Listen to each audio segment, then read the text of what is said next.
kalau hatimu sempit sesempit gelas ini, maka masalah sekecil apapun akan selalu menghadirkan kesulitan seperti engkau menelan garam tadi. Kalau ada yang sedang merasakan itu, yakinlah, kata Allah, pada saat itu sesungguhnya Allah sedang mengangkat derajatnya dan meningkatkan kualitas hidupnya untuk mencapai sesuatu yang istimewa yang belum pernah diraihnya. Saya pasti bisa menjalaninya. Mustahil saya diuji kalau nggak mampu menjalaninya. Selanjutnya, biarkan Allah menetapkan apa yang menjadi bagian dari maslahat kehidupan kita.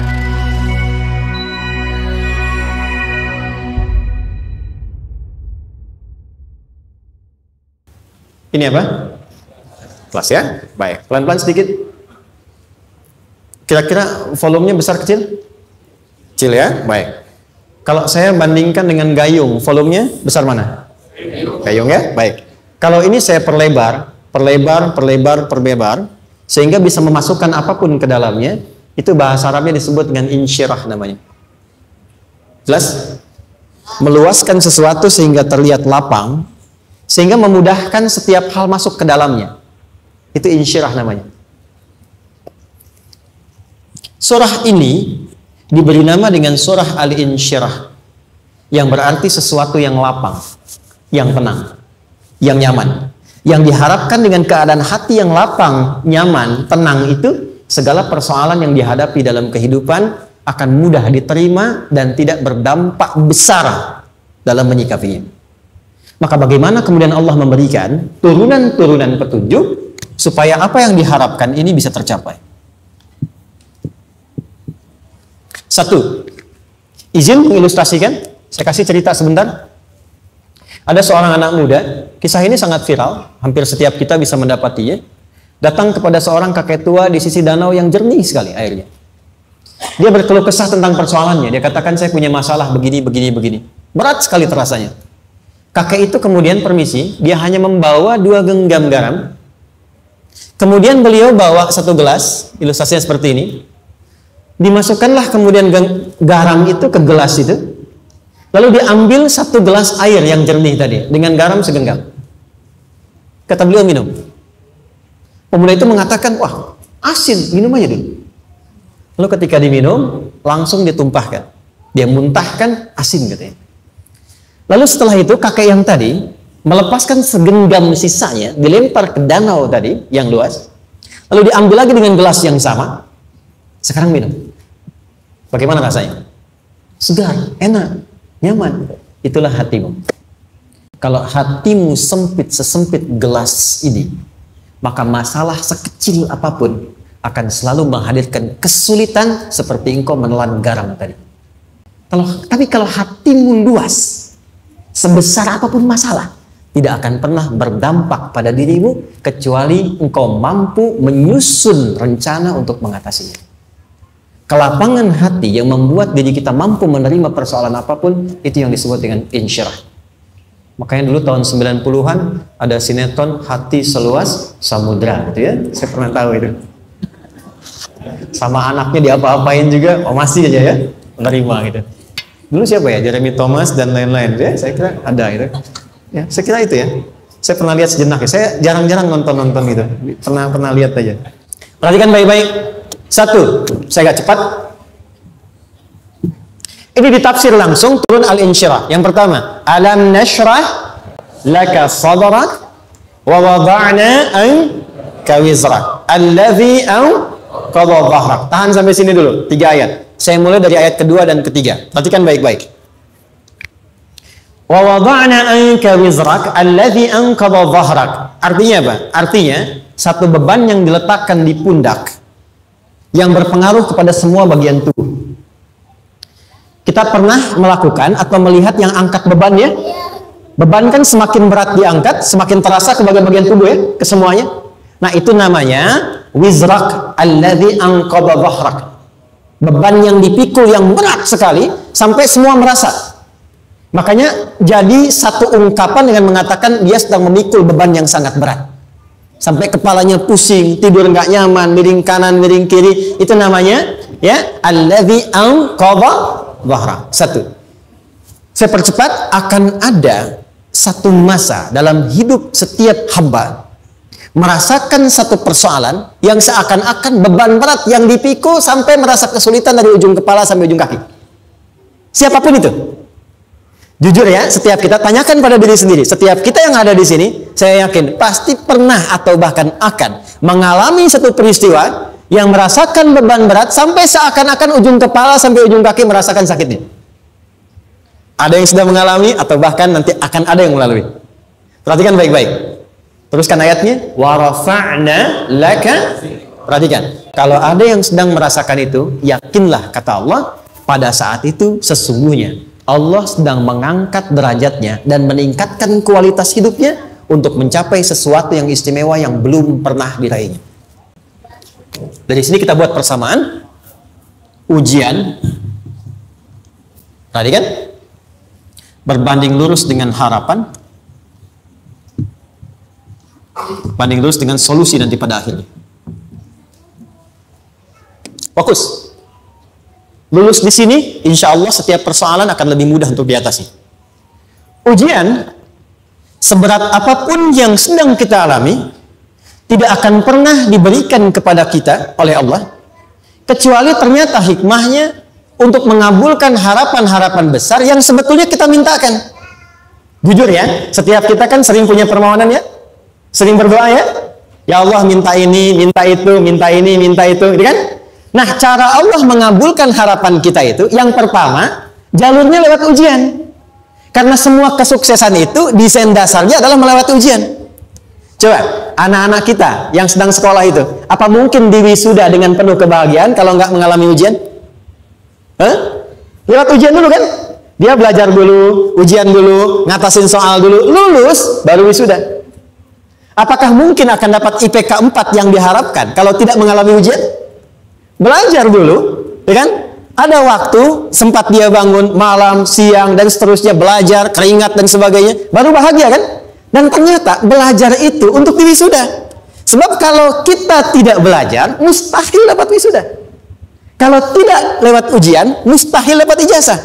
Karena ternyata harapan itu, hukum dasarnya dalam berkehidupan, bisa diraih dengan melewati ujian. Ini poinnya. Jadi mohon, kalau sedang mengalami sebuah peristiwa dan kita harus menghadapi itu, coba renungkan. Sebetulnya pernah berdoa apa sampai kita mengalami itu, sehingga dengan jalan itulah sebetulnya Allah ingin mengabulkan harapan yang dulu pernah kita mintakan. Jelas? Oke, satu. Yuk turunkan rumus ya pelan-pelan. Quran surah kedua ayat 286. Ini kesini dulu, baru nanti kita balik lagi. 2 Al-Baqarah ayat 286. La yukallifullahu nafsan illa wus'aha. Tahan sampai sini. Lihat baik-baik. Hukum yang pertama. Hukum pertama. Allah tidak mungkin menguji seorang hamba di luar batas kemampuannya. Di kaidah yang pertama tadi, kalau kita sedang diuji, sebetulnya ada harapan dan doa yang pernah kita mohonkan dan Allah ingin mengabulkan itu, jalan pertama adalah ujian. Tapi adilnya Allah tidak akan pernah kita diuji kecuali sesuai dengan kemampuan kita. Jadi kalau nggak mampu, nggak mungkin diberikan ujian. Ingat ya, kalau tidak mampu, tidak mungkin diberikan ujian. Artinya harapan yang kita mohonkan pun akan sesuai dengan kemampuan kita. Jadi kalau kita minta sesuatu nggak mungkin bisa menggunakannya, nggak akan dikasih. Nah, balik ke sini untuk memberikan ketenangan kepada hati kita. Kalau sedang menerima persoalan, setelah kita mengatakan, oh ini mungkin ada harapan yang ingin saya dapatkan, jalannya lewat sini. Untuk memberikan ketenangan kepada hati, begitu persoalannya tiba, langsung katakan pada diri kita, saya pasti bisa menjalaninya. Mustahil saya diuji kalau nggak mampu menjalaninya. Itu bahasa singkatnya. Ingat ya, kalau ingin mudah menyelesaikan persoalan, kata Quran, setiap ada ujian, langsung katakan pada hati kita, insya Allah bisa. Gak mungkin saya diuji kalau saya nggak sanggup. Jelas? Dan tanamkan itu pada hati yang paling dalam. Ini nggak mudah. Kalau cuma disimpan di pikiran, jadi beban. Tapi kalau Anda tanamkan dalam hati, seberat apapun masalahnya, pasti saya sanggup, pasti saya bisa. Pernah lihat dulu ada acara 90-an Benteng Hattori? Benteng Takeshi ya? Takeshi ya, gitu kan artinya kan bisa jawab ya. Tahu Ninja Hattori mendaki gunung lewati lembah ya tahu ya. Son Goku songgohan apa? Saya tahu itu. Son Goku Kamehameha Piccolo itu yang nulisnya Suzuki Watanabe saya tahu itu. Benteng Hattori balik lagi ya. Benteng Takeshi ya. Puncaknya kan main pakai itu kan, pakai tanknya dan sebagainya. Tapi pernah ingat gak satu episodenya itu? Begitu akan bertarung, kan selalu ada motivator di sampingnya itu mengatakan, ayo kamu bisa, gitu kan? Wah namanya. Dia nggak ngaji Quran tuh, kita punya ayatnya. Pernah nggak? Buka lagi ya dulu ya. Oke. Korea, kenapa bisa nyusul Jepang? Salah satunya, waktu Jepang itu maju, setiap di Korea itu ditanamkan dari mulai anak-anak TK-nya. Kita harus lebih daripada Jepang. Sejak anak-anaknya TK. Itu ditanamkan betul. Kita bisa, kita dari TK. Sehingga ketika di sana bikin Honda, sini Hyundai. Hyundai kan dibacanya Hyundai. Ya kan? Sana Honda, sini Hyundai gitu. Di apapun yang dibuat Jepang, Korea harus lebih unggul. Itu ditanamkan dari awal. Bisa. Kita itu sekarang punya ayatnya. Jadi kalau sedang punya masalah seberat apapun, katakan pada diri kita, insya Allah bisa. Gak mungkin diuji kalau nggak sanggup. Bisa insya Allah. Bisa. Kenapa mah? Bisa. Jelas? Oke. Sudah di situ teruskan. Lanjutkan. Warafa'na laka dzikra. Teruskan. Fa inna ma'al usri. Ini poin terbesarnya. Fa inna ma'al usri yusra. Fa huruf yang menunjukkan sesuatu berlangsung dengan cepat. Inna di ilmu nahunya berbunyi begini di gramatikal bahasa Arab. Harfun nasbin wa taukidin. Tansibul isma wa tarfa'ul khabara. Mabniyun 'alal fathi la mahalla lahu min al-i'rabi. Paham? Tidak. Inna huruf yang digunakan untuk menguatkan informasi agar ditancapkan ke dalam hati sekuat-kuatnya dan jangan pernah ragu. Jadi kalau orang Arab itu nancapkan tongkat begini dan kuat, tidak goyah, itu nasab namanya. Nasabar rajula asahu fil ardi. Inna ini harfu nasab. Jadi kalau ada di Quran dibuka informasinya dengan inna, maksudnya begini, hei, tancapkan informasi dalam hatimu dengan kuat, jangan pernah ragu. Yakinkan pada dirimu. Apa yang harus diyakinkan? Ma'al usri yusra. Inna ma'al usri yusra. Usrun sama dengan yusrun. Lari ke sini. Oke. Apa artinya usrun? Sulit. Oke. Sulit itu ada dua. Ada sa'bun, ada usrun. Kalau kesulitan yang relatif, kata si A sulit, si B mudah, itu sa'bun namanya. Contoh, kata si fulan, bahasa Jepang susah. Padahal kata yang lain tidak. Saya ke Jepang, anak-anak kecil begini bisa bahasa Jepang gitu ya. Bagi mereka mudah gitu ya. Saking mudahnya gitu. Atau shiwa gitu.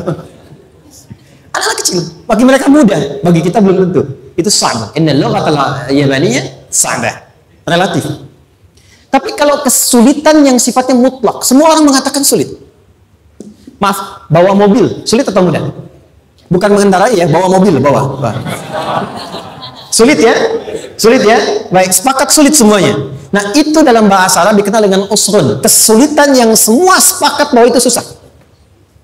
Sulit, semua sepakat. Dan ketika ada orang bicara, aku sedang punya masalah begini. Semua mengatakan, wah itu nggak mudah, itu nggak mudah. Itu usrun namanya. Lawannya, kemudahan yang relatif disebut sahlun. Tapi kemudahan yang semua sepakat bahwa itu mudah, itu yusrun namanya. Mengangkat spidol, semua mengatakan mudah, ringan. Itu yusrun namanya.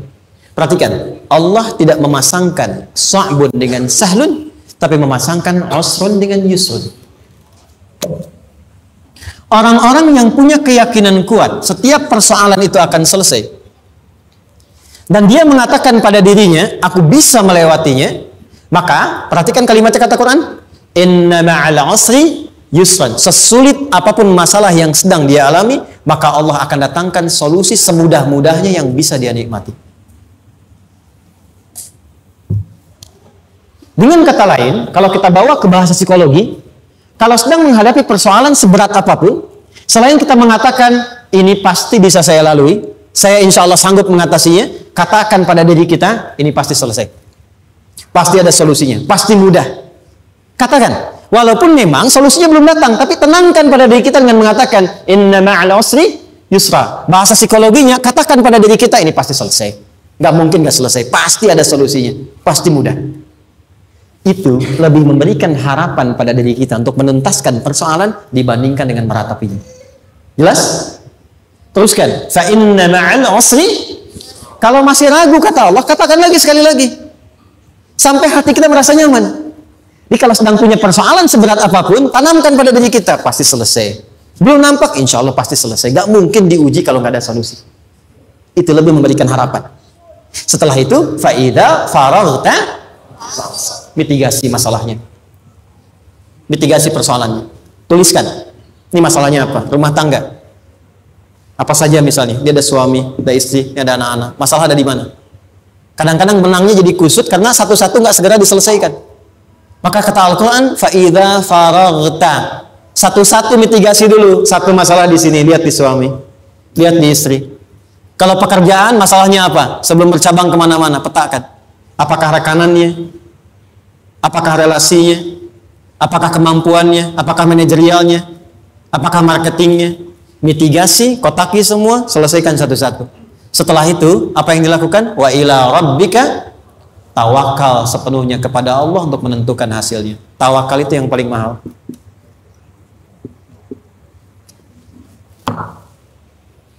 Anda kalau nggak punya kepasrahan, stres. Karena selalu memikirkan apa yang mau dikerjakan dan selalu orientasi pada hasil. Kita punya tawakal. Kalau kita mampu menyerahkan sesuatu, gini. Di sini ada orang yang paling jago misalnya main basket. Ada pertandingan basket. Begitu dibuka, udah tim musyawarah serahkan aja pada si fulan. Kan? Dia yang paling jago, dia. Bukankah dengan menyerahkan itu bukan hanya kita berikan sebuah tugas, ya kan? Tapi dengan itu ada kelapangan tersendiri kan? Yakinlah sukses, ini paling hebat. Pernah ada perasaan gitu? Sekarang, siapa yang paling mampu menguasai? Siapa yang paling hebat menyelesaikan segala hal? Siapa yang punya segalanya? Bukankah Allah? Orang-orang yang punya tingkat tawakal yang tinggi. Maka, satu, dia akan lebih stabil keadaan mentalnya dan tidak akan pernah gelisah dengan kekecewaan. Nggak ada kecewa. Karena tawakal itu, kalau sudah kepasrahan, pasti menerima hasil. Kalau sudah tawakal, terserah Allah tetapkan apa saja. Mau dapat sekarang, dapat besok, dapat nanti. Puncak yang paling tinggi, tugasmu hanya berikhtiar semampu yang bisa dilakukan. Selanjutnya, biarkan Allah menetapkan apa yang menjadi bagian dari maslahat kehidupan kita. Saya tutup. Cara Allah menjawab harapan kita ada 3. 1. Memberi langsung apa yang kita mintakan. 2. Menunda itu sampai kita siap menerimanya. 3. Mengganti apa yang kita inginkan dengan apa yang kita butuhkan. Saya ulang ya. 1. Memberi langsung apa yang kita mohonkan. Misal, ya Allah saya ingin A misalnya. Anak saya pengen ke ITB. Tapi nggak mungkin tiba-tiba langsung masuk ITB kan? Pasti lewat ini dulu kan? Ada ujian dulu. Ikut tes dan seterusnya diterima. Sesuai. 2. Kadang menunda sesuatu sampai dia sanggup menjalaninya. Anda punya anak usia 5 tahun. Pengen diberikan motor. Anda mampu untuk memberi motor. Dikasih nggak? Tidak. Sampai dia sanggup mengendarai motor, baru Anda berikan. Terkadang ada yang kita minta sekarang, tidak didapati sekarang. Tapi ternyata tahun depan kita dapat. Kita harus sadar bahwa anugerah yang kita dapatkan tahun depan itu sebetulnya adalah hasil doa kita di tahun ini. Pernah dengar nggak kisah viral? Nabi itu berdoa, baru dikabulkan setahun setengah. Setahun 6 bulan. Padahal itu Nabi loh. Kiblat pertama kita kemana? Palestina kan? Baitul Maqdis kan? Nabi berdoa, mohon terus nengok ke langit. Al-Baqarah 144, minta, jawabannya turun setelah setahun setengah, setahun 6 bulan. Ada yang mengatakan di tafsir setahun 8 bulan, baru dikabulkan setelah setahun setengah. Padahal kurang soleh apa Nabi? Nabinya siap, mungkin umatnya yang belum siap. Nabinya siap, tapi ada tantangan di masyarakat yang tidak mudah, yang mungkin bisa meruntuhkan dakwah. Baru dikabulkan setahun setengah. Ketika semua umatnya sudah bisa siap menerima itu. Boleh jadi, apa yang diminta orang tua sekarang, terkabulnya mungkin belasan puluhan tahun pada anaknya yang nomor sekian. Tahu Imam Syafi'i? Imam Syafi'i itu kan nama aslinya Muhammad. Bapaknya Idris. Kakek yang ke atas, yang ketiga namanya Syafi'i. Kenapa disebut Imam Syafi'i? Dinisbatkan pada kakek yang ke atasnya. Ternyata kakeknya ini seorang ulama besar, saleh, memohon kepada Allah, setiap di keturunannya ada yang bisa menggantikan lebih soleh, lebih baik lagi. Ternyata yang didapatkan bukan dari anaknya, tapi generasi keturunan yang kesekian. Anda belum sekarang bisa hafal Quran. Misalnya, Anda bermohon, berdoa, boleh jadi yang hafal, mungkin bukan di anak, bisa di cucu, bisa di bagian keluarga yang lain. Maka, terkadang tawakal itu tidak hanya memberikan hasil yang cepat, tapi memberikan keindahan yang terasa tertunda, tapi melengkapi kebahagiaan yang dirasakan. Penutupnya, boleh jadi minta ke ITB, diterimanya di Unpad. Minta motor, dapatnya mobil, kalau itu senang, luar biasa. Minta mobil, dapatnya motor, kan? Ternyata, kadang-kadang bisanya yang terakhir, saya tutup, Allah mengabulkan apa yang kita butuhkan, bukan apa yang kita inginkan. Anak Anda sakit, dibawa ke dokter. Kata dokter, jangan dulu makan jeruk. Maka Anda pulang, dia minta jeruk. Anda berikan apel. Saya nggak mau apel, mah. Saya pengennya jeruk. Nggak apa-apa, nah. Ini apel rasa jeruk, misalnya, kan? Anda berikan. Ternyata apa? Bukan ingin menyakiti dan tidak mengabulkan keinginan anak, tapi lebih memberikan apa yang dia butuh. Kadang-kadang, maaf ya, teman-teman mintanya proyek A, udah capek, di situ nggak dapat. Dapatnya di yang lain. Teman-teman, itu Allah berikan sebetulnya hasil ikhtiar Anda yang sebelumnya. Cuma dikasih yang lebih baik, yang tidak Anda pernah bayangkan maslahat. Jelas sampai sini?